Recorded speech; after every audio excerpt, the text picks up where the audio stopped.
여러분 안녕하십니까? 4월 6일 월요일 뉴스투데이입니다. 코로나19 확진자가 32만 명을 넘어선 미국에선 이번 주가 최악의 시기가 될 것이란 암울한 전망이 잇따르고 있습니다.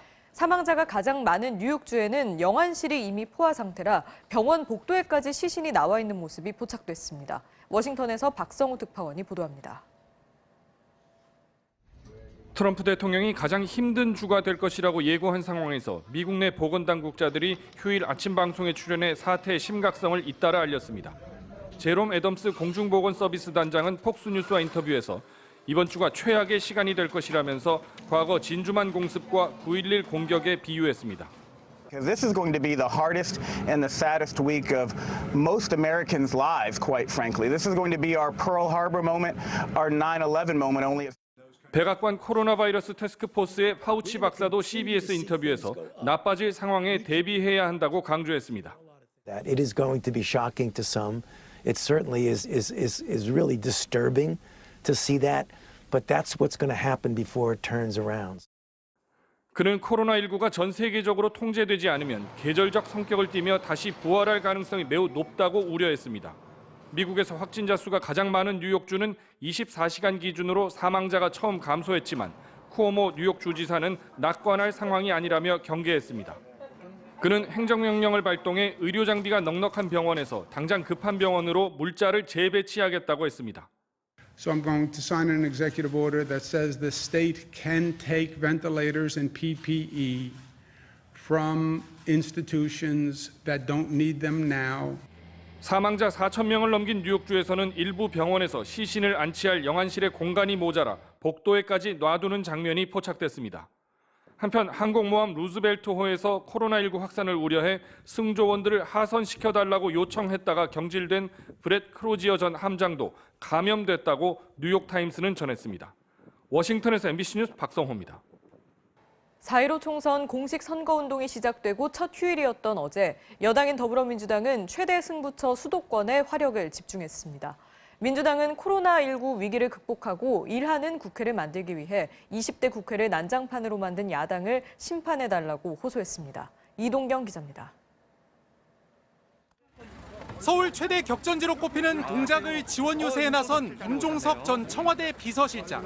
20대 국회를 막말과 폭력으로 얼룩지게 한 장본인이 미래통합당 나경원 후보라며 이제는 싸움꾼 대신 일하는 사람을 국회로 보내자고 호소했습니다. 막말과 폭력과 싸움으로 얼룩졌습니다. 이 국회를 이렇게 만든 장본인 중에 장본인 누굽니까 여러분? 야당의 정권 심판론에 맞서 국정 운영을 방해해온 야당을 이번 총선에서 심판해야 한다는 것을 강조한 겁니다.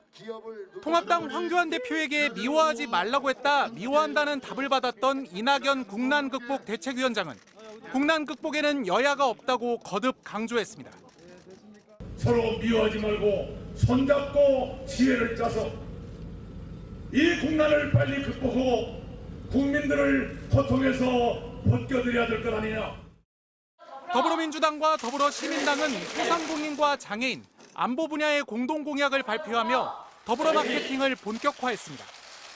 하지만 두 당의 기호 1과 5가 함께 적힌 선거 유세버스가 선거법 위반이라는 지적에 따라 디자인을 바꾼 차량으로 유세에 나섰습니다. 민생당은 대구와 울산, 경주를 찾아 거대 양당의 싸움으로 나라가 엉망이 됐다며 제3당의 필요성을 강조했습니다. 정의당은 집단 성착취 영상거래 사건과 관련해 호기심 발언으로 논란을 빚은 황교안 대표의 선거 사무실 앞에서 침묵 시위를 벌이는 등 사건 해결 촉구를 위한 집중 유세를 진행했습니다. MBC 뉴스 이동경입니다. 그동안 주로 정부의 정책 실패를 비판해왔던 미래통합당은 다시금 조국 전 법무부 장관을 부각시켰습니다. 조 전 장관에게 비판적이었던 중도층의 표심을 얻겠다는 선거 전략으로 보입니다. 신재용 기자입니다. 충청권 공략에 함께 나선 미래통합당과 미래한국당.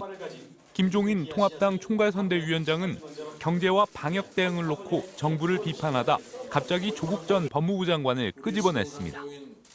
정부 여당이 조국 살리기를 위해 윤석열 검찰총장 공격에 나섰다며 이런 여권을 심판해야 한다는 겁니다. 조국을 살릴 거냐, 대한민국의 경제를 살릴 거냐, 여러분들 보시기에도 무엇이 우선해야 된다고 하는 것은 삼척 동자도 다 잘 알 겁니다. 종로 유세에 나선 황교안 대표는 조국 소세력이 민주당 비례정당을 만들어 국회 입성을 노리고 있다며 열린민주당까지 겨냥해 공격에 나섰습니다. 조국 따라하기, 조국의 종자들 막아내고 총선에 나온 사람들 다 떨어뜨려야 된다고 생각하는데 여러분 어떻게 생각하세요? 유승민 의원도 수도권 지원 유세에서 조국 사태를 겪으면서 이 정권의 위선을 똑똑히 봤다며 공세를 더하는 등 통합당은 공식 선거운동 시작과 함께 조국 공세에 주력하고 있습니다.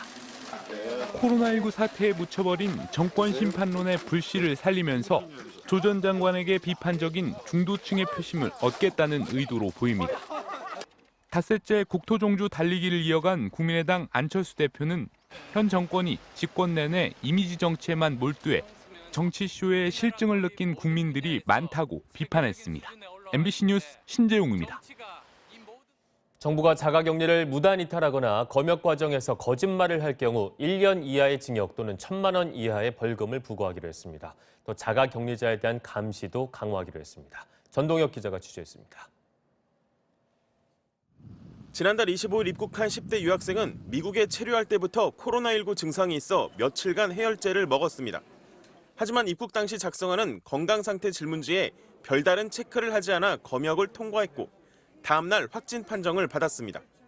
원칙대로라면 이 유학생은 발열 또는 호흡기 증상이 있는지 묻는 질문에 예라고 표시하고 공항에서 진단검사를 받았어야 했습니다. 거짓으로 답변을 하시게 되면 검역뿐만 아니라 지역사회에서 상당히 큰 부작용이 발생을 할 수가 있습니다. 솔직하게 체크를 하신다면 아무런 문제가 발생을 하질 않습니다.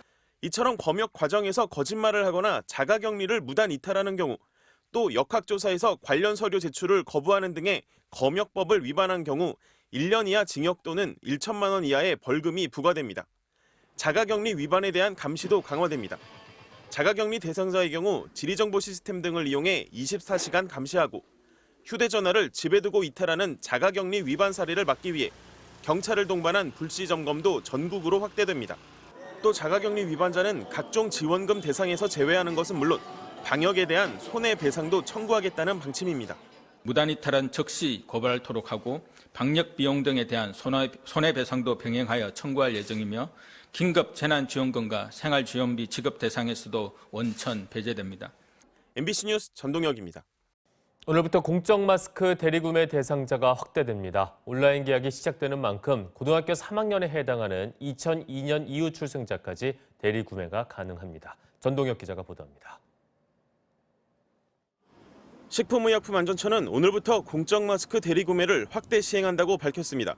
지금까진 초등학교 4학년에 해당하는 2010년 이후 출생자에 한해 공적 마스크 대리구매가 가능했지만 오늘부턴 고등학교 3학년에 해당하는 2002년 이후 출생자까지 대상이 확대됐습니다.